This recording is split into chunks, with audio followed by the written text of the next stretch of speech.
Tapas Fleming, TATlife.com. Today I want to talk to you about mold. Mold in your body and how you can have a different kind of approach to healing physical conditions that you might not have thought of before that you can do with TAT. So there's something that happens in my practice regularly, which is out of the blue, 3 people with the same problem will show up in my practice, and that happened this week. So these are people that have been exposed to mold and are sick because of it. Their brains don't work as clearly as they should. Their nervous system is not doing so well. So here's 2 approaches that we did. One is talk to the mold in the TAT pose and let the mold know that the situation here in this body has now changed. That's after you do TAT, of course.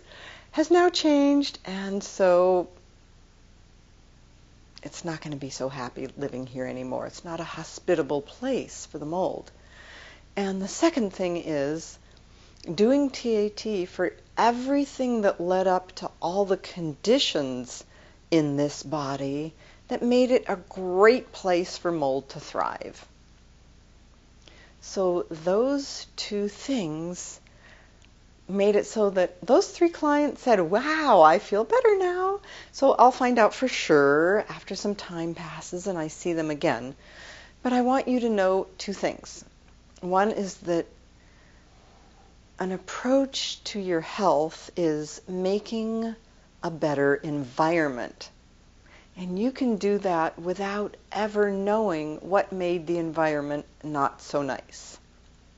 So you can put in the pot everything that happened that made my body and my whole being a hospitable place for X. Cancer, mold, arthritis, whatever.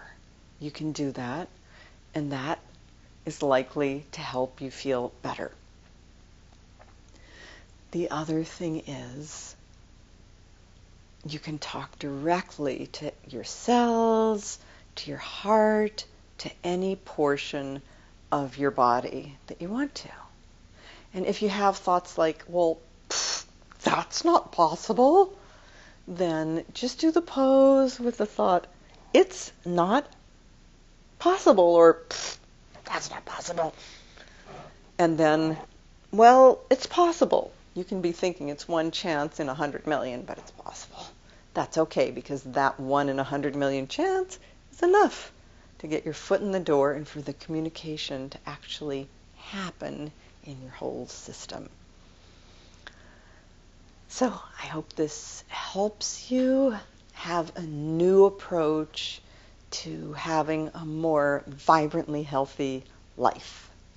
Thanks for listening, and see you next time.